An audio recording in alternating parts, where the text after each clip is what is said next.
Hey guys, so let's talk about cast iron that spins and wobbles for just a moment. A lot of times I see people react to a pan that they've bought off the internet or they've found at an antique mall, they've restored it and it spins and it wobbles a little bit and they're wondering, can I still use this? Yes, you can. I want to show you this pan right here. I just picked this up last week, okay?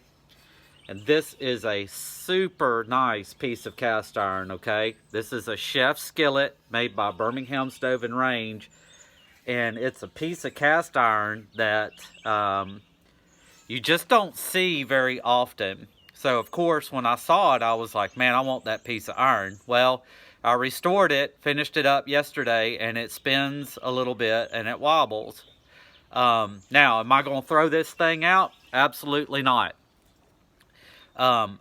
Early on, I bought a Wagner, unmarked Wagner number 10 skillet that spun like a top. And that thing made the best casseroles in my oven that you've ever put in your mouth. So that showed me right there that just because a piece of cast iron spins or wobbles doesn't mean that it's not a very, very good user in your kitchen. Here's some thoughts about it. If you have a gas range, you're fine. Okay, normally this really affects people that are using electric stoves like I do, okay?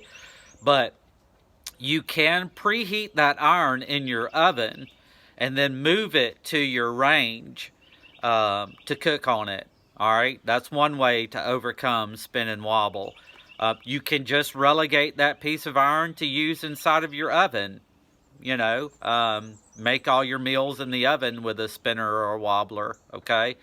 But yeah, don't throw the baby out with the bathwater. If you've got a pan that spins and wobbles, that does not mean that you cannot use that cast iron. If you like it, if you want to keep it, you just have to figure out ways to use it to overcome it, because it will heat unevenly. Okay, so maybe this means you keep it on the eye, just a few more minutes longer to fully and evenly heat the iron before you start cooking on it. Okay, just be a little bit patient. They can be very aggravating to use, okay? Because let's say you're, preparing some eggs or bacon or whatever, and you bump the handle and it spins around your stovetop. So that they can be very aggravating to use. But again, with a skillet that you don't run across very often, like this chef skillet, it's an aggravation that I'm willing to put up with. Okay, so those are my thoughts about spinners and wobblers. They're not useless pieces of iron, but you just got to figure out how to overcome their deficiencies. All right? And you'll find a lot of Wagner iron does this. That's probably the brand that I see the most spinning and wobbling on. And for the most part, I stay away from that brand now. Just because I prefer to cook on flat sitting iron. Let me just be clear. But, if there's some rare Wagner that spins and wobbles, I might pick it up. I don't know. It's a judgment call that I'll make in that moment in time. Okay? Hope that helps. Take care, guys. Bye-bye.